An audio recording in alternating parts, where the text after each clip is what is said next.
बोले सो निहाल।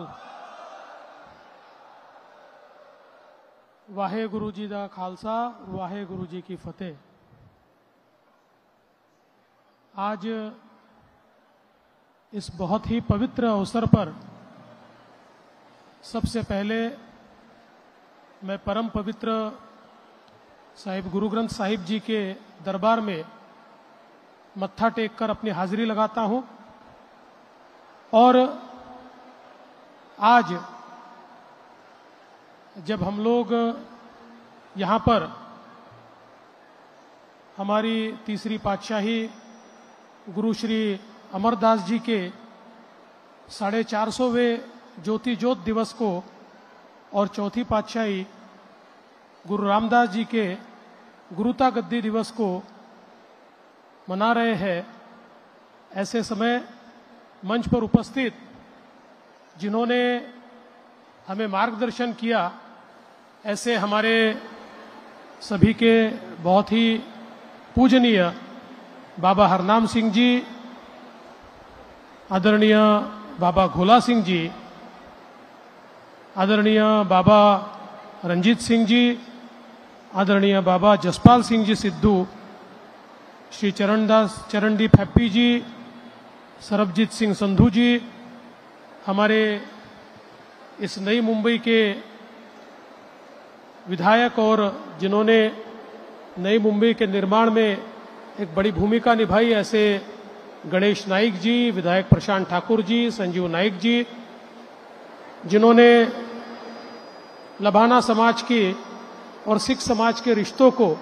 हमारे सामने उजागर किया, ऐसे रामेश्वर नाइक जी, संदीप नाइक जी और समूचे सिख समाज महाराष्ट्र के अलग अलग गुरुद्वारों से आए हुए सभी पदाधिकारी और उपस्थित सभी बहनों और भाइयों, मेरा सौभाग्य है कि आज के इस पवित्र अवसर पर आप सभी के बीच मैं उपस्थित हो पाया हूं। हमारा ये जो हमारी सिख कौम है, ये एक ऐसी कौम है जिसने जब जब हमारे समाज पर, धर्म पर, संस्कृति पर, देश पर आक्रमण हुआ तो सारे वार अपने छाती पर झेलकर हमारे देश को, हमारी संस्कृति को बचाने का काम किया। और हमारे गुरुओं की जो परंपरा है वो इतनी बड़ी परंपरा है, जो मार्ग उन्होंने दिखाया है वो एक ऐसा मार्ग है जिससे न केवल सिखों का बल्कि पूरी मानवता का कल्याण हो सकता है। ऐसा मार्ग हमारे गुरुओं ने हमको दिखाया। अभी अभी बाबा हरनाम सिंह जी बता रहे थे कि गुरु अमरदास जी ने किस प्रकार से समाज के भेदभाव को दूर करने का प्रयास किया और संगत और पंगत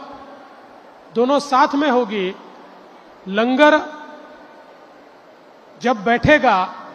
तो लंगर छकने के लिए सारे लोग साथ में बैठेंगे, किसी की जाति नहीं देखी जाएगी, किसी का पैसा नहीं देखा जाएगा, कोई ऊंच नीच नहीं देखी जाएगी। सभी को एक लाइन में बैठाकर उन्होंने ये जो लंगर की शुरुआत की और स्वयं भी साथ में बैठते थे और धीरे धीरे राजा भी और जो पूरे तरीके से पैसाहीन है ऐसा व्यक्ति भी, रंक भी इस लंगर में साथ में बैठने लगे और पूरा भेदभाव मिटाने का काम सही मायने में गुरु अमरदास जी ने किया। और साथ साथ उन्होंने इस भेदभाव को मिटाने के लिए ऐसी बावली का निर्माण किया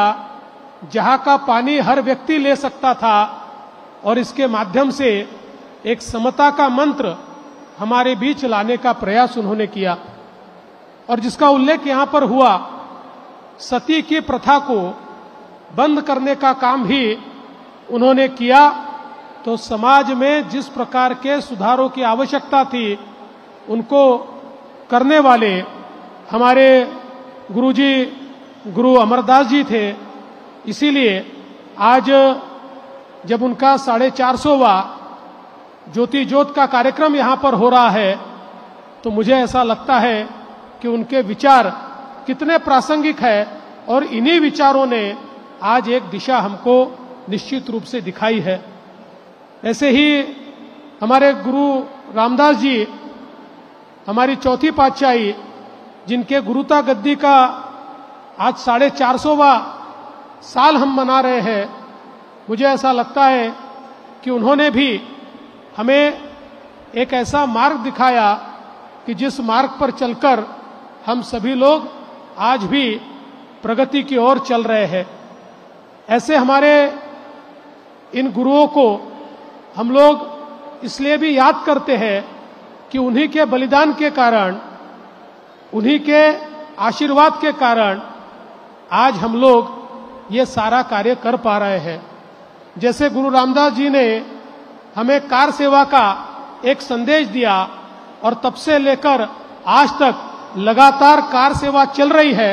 और ये कार सेवा इस प्रकार की सेवा है कि जो सिख समुदाय को दुनिया से अलग करती है और कार सेवा करते हुए भी सबसे अमीर व्यक्ति और सबसे गरीब व्यक्ति एक साथ कार सेवा करते हैं और एक प्रकार से समाज की और अपने गुरुओं की सेवा आज हम लोग सब मिलकर करते हैं। मुझे ऐसा लगता है कि ये जो धरोहर हमको मिली है ये बहुत ही महत्वपूर्ण इस प्रकार की धरोहर है जिसको आगे ले जाना हम सभी का काम है। और आज मुझे बहुत खुशी है कि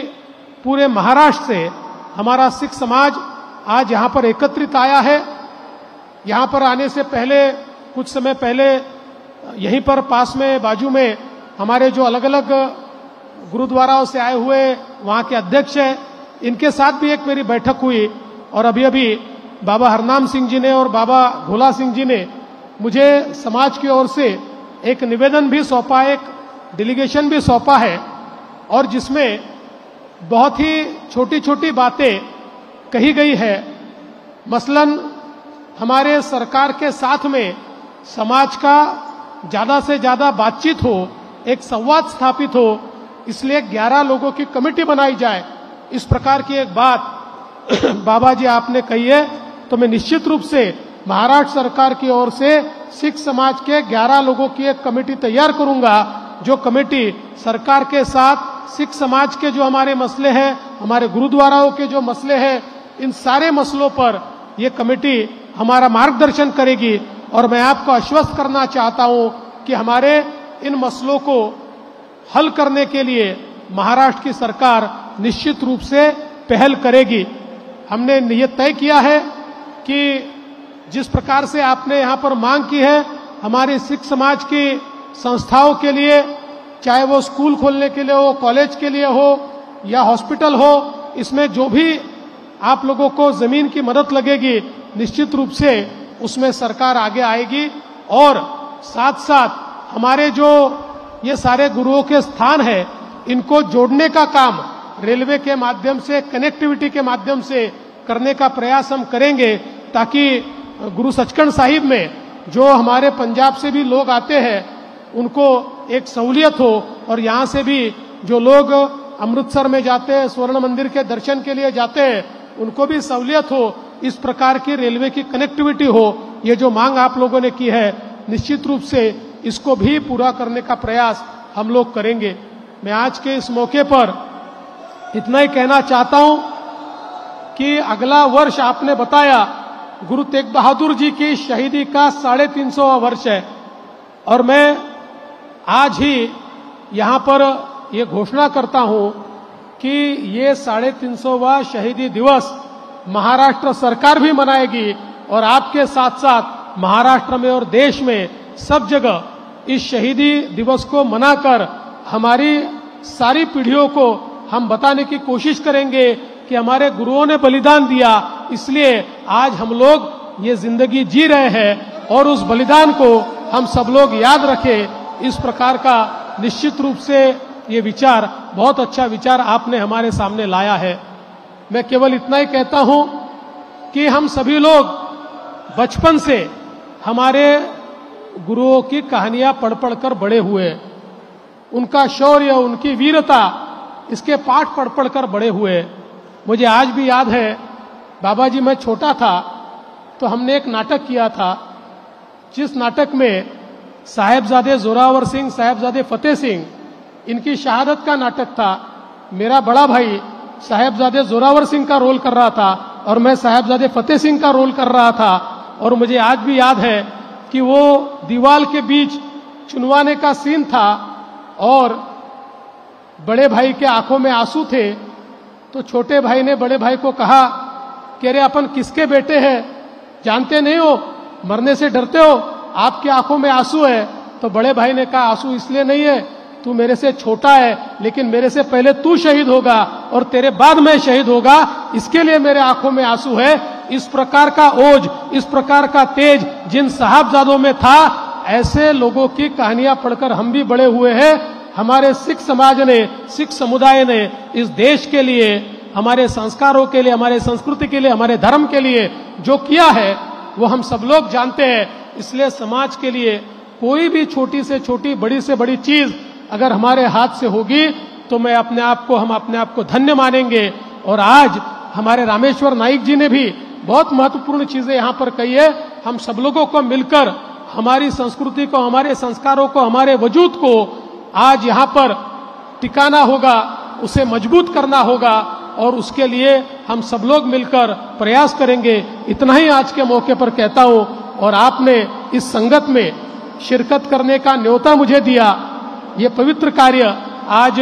मेरे हाथों से यहाँ पर संपन्न हो पाया और मैं यहाँ पर अपना मत्था टेक पाया, इसलिए आपका बहुत बहुत आभार व्यक्त करता हूँ और अपनी वाणी को विराम देता हूँ। जो बोले सो निहाल। वाहे गुरु जी दा खालसा, गुरु जी दी फतेह। नवनवीन बातम्या बघण्यासाठी आमच्या चॅनलला सबस्क्राईब करायला विसरू नका।